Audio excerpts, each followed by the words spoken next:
You talked a lot about like the community, but just even when you were referencing the person that you were referring to with the yoga, how do you measure the impact of your work on the individuals and the communities in which you're serving? That's a great question. So I work with folks either on an individual basis or on a group basis. And I always say to them, you are the CEO of your own life, and I'm just your quarterback. I'm just here to provide you with the education that you can choose to use or not use, right? Depending on where you're at with things. And also too, to feel free to use it in conjunction with other forms of treatment, whether that be medication for you, CBT, DBT, any sort of therapy, your support system. Don't feel like you have to isolate your health options. You should be doing it in conjunction with other things.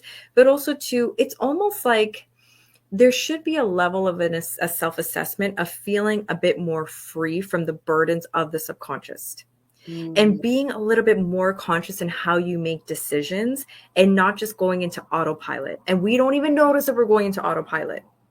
So it does take an incredible amount of work and strength and responsibility to get to this point where you can actually work on your attachment style. And it's not that it's not for everybody, but it depends on where they're at in their healing journey and the level of acceptance that they're going to have for maybe the traumas that they've been through, the people that have hurt them, and more importantly, how they have showed up in that conversation or that situation. Because the whole point about attachment style is, at the end of the day, and nobody loves this, I haven't met one person that's like, yeah, Shara, this is great, looking at yourself in the mirror. Because at the end of the day, you only have control on how you internalize information and respond to it. That's it. So that's when, right? Like, you only know that you're making progress once you start to see that you are in control. That's so key. Man, powerful. That's powerful stuff. And, to that point, when it comes to Neuroorganics, what are some of your future goals with it? And are there, as we're like kind of closing out, are there any upcoming projects or initiatives that you're particularly excited about? And then, finally, what message would you like to leave with our listeners, especially those, who may be struggling with their mental health, and how would you like to empower them? Yeah, that's a great question. So with Neuroorganics, like I said, if we could somehow get this education across the globe, I think that would be amazing. And like, I think a lot of this work is already being done.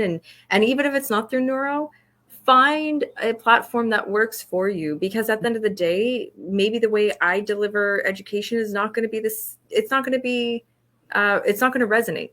And that's why we have so many different types of educators in the world, and why we have so many people with different gifts. Find what works for you. Neuro is not meant to be selfish in any sort of way. It's meant for people that are ready to take action, I think, more so, and are ready to really look themselves in the mirror. Because I can, like, sometimes I'm like, yeah, but girl, like, let's just call a spade here. Did that happen or did it not? Like, I'm one of those. And so that's what I'm saying. Find a platform that resonates with you. I would really, really encourage people to understand their attachment style. And like I said, it's not independent of if you have a diagnosis or family history. Don't ignore those parts of yourselves either. That's a part of who you are, and you should own it and be so proud.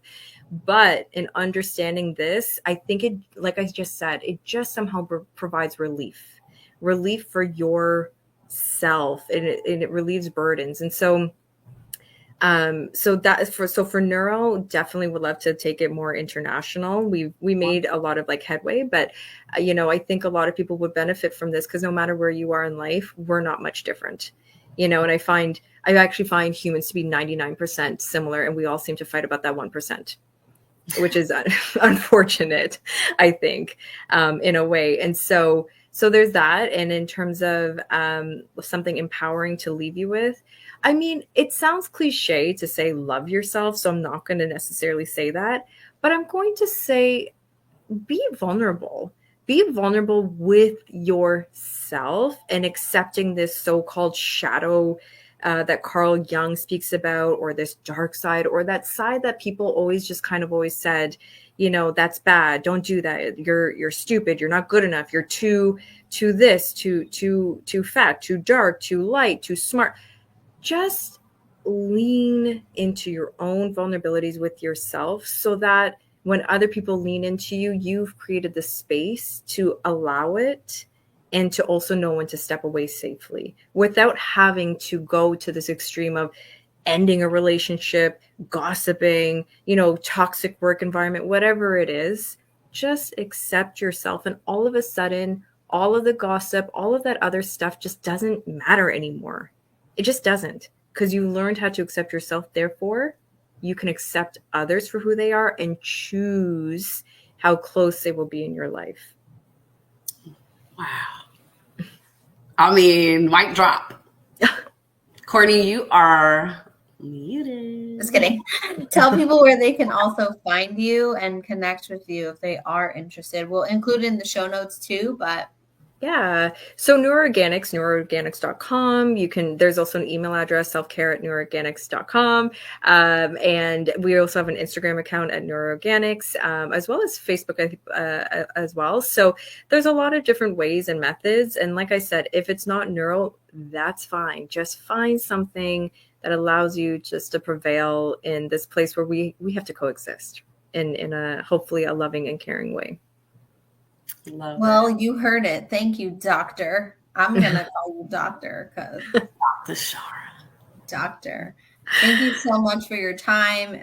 It's the one resource that we do not get more of. So I am eternally grateful that you decided to take any of your time out of your day to spend it with us. So thank you very much. Yes, people are taking notes as we speak. I promise you. Thank you both. I thought like that was actually just really nice just to have like a conversation about it. Just felt like we were just having like a cup of tea over, you know, just sitting together and just chatting. And I think that's exactly what we need to do more of. So thank you. Absolutely. Thank you so much.